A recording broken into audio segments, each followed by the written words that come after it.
Hi everyone, welcome back to my channel. I'm Helen and you're watching Stitch Rip Repeat, and today's video is a Friday Sews.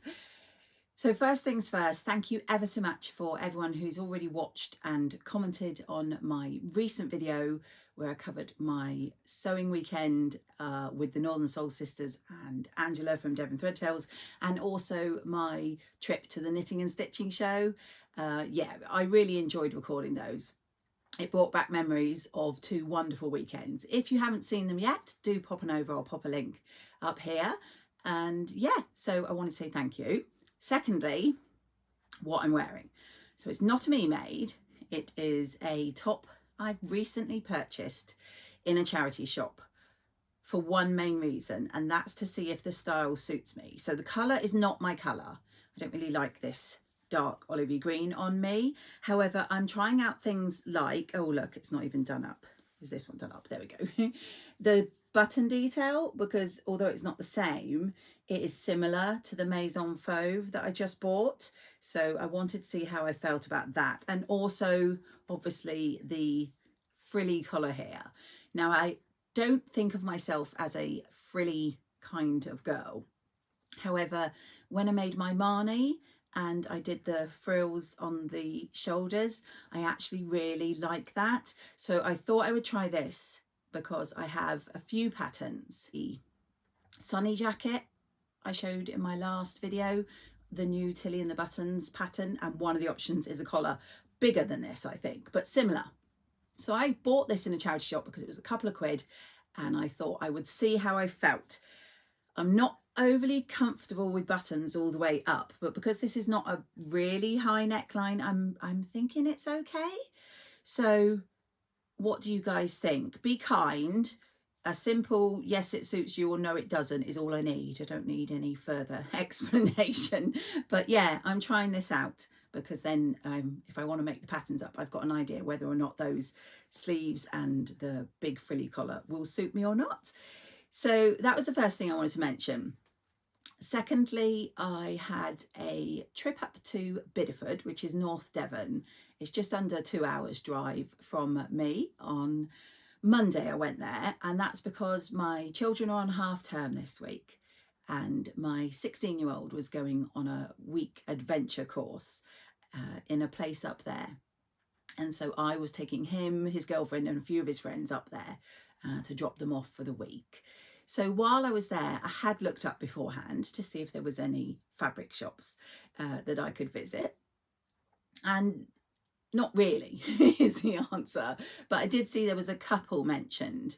I passed one of them the first time I went past because it was so small that I didn't realise. And in actual fact, I certainly wouldn't recommend going to Bideford just for this because it's mostly, I would say, for wool.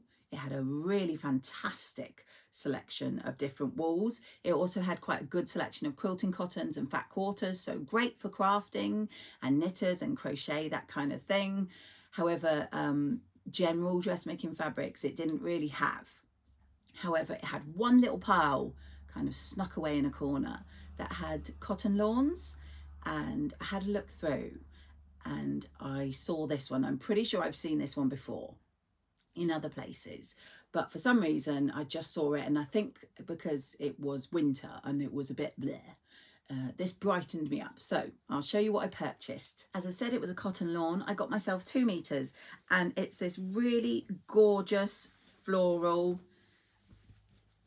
print here. I'm not sure if it's on a black or a navy blue. You can't see much of the background, but obviously it's got those gorgeous blue, pinks, and it's got some greens in it, and I absolutely loved it. So I did pick up 2 meters of that, and I've actually already got a project in mind, which is unlike me. So I'm going to pop on my stash hub in the project section the project I want to do so that I don't forget, and also I'm going to tell you in this video. And that was in a shop. Let me find the receipt.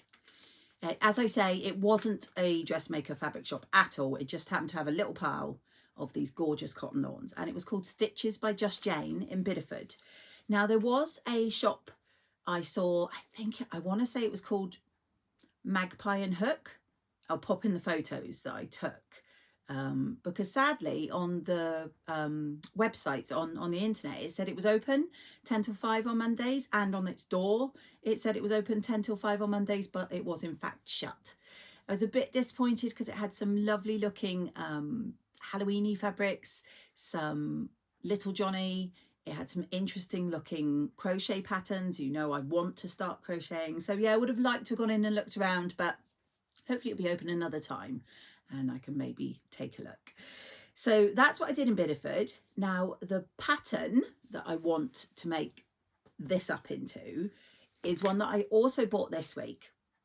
So over it, have been doing a 50% off daily pattern this week, and I'm pretty sure the first one they did was the Lillian blouse. And I do remember seeing a fantastic reel that Lisa did with styling her Lillian blouse when it first came out. But I have quite a few blouses that I still have yet to make, so I kind of didn't get it at the time. However, Tamlin made up a lovely version as well, and then to see it half price, I thought I will get this. And then I thought this will be really lovely in that. So that is a plan that I want to make. Hopefully I'll have put photos in because I got a PDF, so I don't have anything to show you currently. While I was in Bideford, I also popped into a charity shop, and I always have a little rummage to see if they've got any patterns in their collections of stuff there. And I was quite lucky, I think, that they had 4 that I decided to buy. So they were all £2.50. So obviously £10 for 4 patterns. And some of them, 2 of them were ones I'd heard of and had wanted to get previously, but just never did. And the other 2 I hadn't heard of. So the first one is the Tulia. So it's like Julia, but with a T, which all of these I think came free in sewing magazines. This one is Sewing Patterns by Mason. I'm not sure how you pronounce that. Anyway, it's this lovely t-shirt with the panel down the middle, so you can do, as they've done with this one, colour blocking, or you can just do it plain. And obviously I love a good tee, you know that. I love a t-shirt, so I was really happy to pick that one up. And then the other one that I'd seen before is, I don't think this was in a magazine, this is just the pattern. It's a cotton and chalk pattern, and it's called the Farrah dress set, and it's got this lovely tiered summery looking dress there, which I think looks really lovely, so I was happy to get that. Then these ones I hadn't heard of, but again I quite fancied. This one is by Bel Etoile Patterns, and it's called the Vita blouse, and it just looks really, really simple. But I'm thinking, as they've done there, if you use a striking fabric, you've got, by the looks of it, that whole expanse at the front that you can show off a really good print.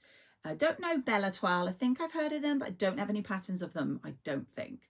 So I did get that one. And finally I got an Atelier Jupe, and this one's called the Hannah blouse. Now I've got the Olivia and the Frida by Atelier Jupe, and so I thought might as well add this to the collection. So this one has got a yoke detail and some gathering and some big sleeves, and I just thought that was a lovely looking blouse.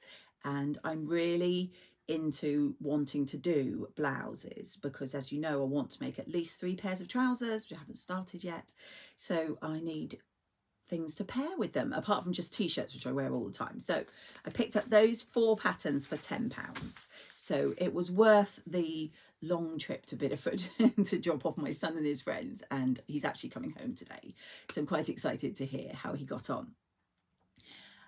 As well as those, I have bought some fabric from Rachel's D-Stash, which you probably all know. She's selling off a massive amount of her fabric stash. Probably won't make a dent in what she's got. But yeah, I've been trying not to because I need to de-stash myself. So buying from other people is defeating the object, but you know, I can't resist. So only one of them's arrived at the moment. I think I've got another 2 that I've bought. So I'll show you the one I've bought, and it's definitely not seasonally appropriate, as you'll see. And it is this gorgeous viscose here, and it's white with these ditzy orange and yellow flowers and blue all over.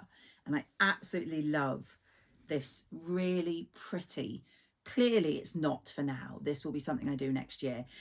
Rachel and I, neither of us could remember because how much meterage there is. It's very hefty because she updates all her photos and details when people have bought, so she can keep on top of everything. And I didn't take a screenshot, so I'm gonna have to measure this at some point, but we think it's about 4 to 5 meters. I remember it was a decent amount, and like I said, I can feel it's a decent amount. As it's next spring, summertime before I'll sew this up, I'm not going to say for sure what I'll be making with this. However, my thoughts at the moment are either a pajama set with some long trousers and a cami top. I made a version, I want to say it's called the Crystal Cove, I think by xxstitch. I will check. I made it before in a sort of silky white fabric with a black border, which I loved. And I wore that for a 50th birthday celebration last year with some friends. So I'm thinking I might make the similar pajama set and the really long robe to go over it, all in this. I think that'd be lovely. I mean, totally impractical, I know, but I don't care. So it'd either be that or it'll be a very big floaty dress next summer. So that's going to go away for now, and I'll think about it next year.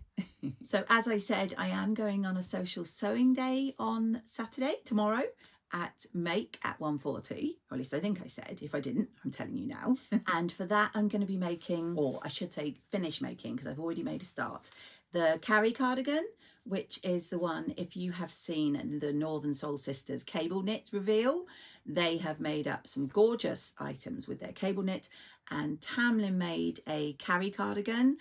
I bought this pattern, I can't remember how long ago, but when Tamlin made a carry cardigan way back, and I thought it was fabulous then, but I just haven't got around to making it up. So seeing her and her lovely carry cardigan, which of course I was lucky enough to see in the flesh because they did their video reveal recording while we were away for the weekend, so I know how gorgeous it is. I'm making this in that gorgeous orange cable knit, and that was a thought I had, but also one of my lovely subscribers mentioned in the video when I said I wasn't sure what I was going to make with it, that it would be fabulous as a cardigan because my splatter t-shirt that I got made up and showed you in the last video goes really well with it. And in fact, I don't know if you can see, I've had my nails done this week and it would go really well with my orangey Halloween coloured nails. So hopefully I'll be updating you next week on how I get on with my sewing tomorrow at Make, which is always fun. I don't have anything else to chat about. That's it for today.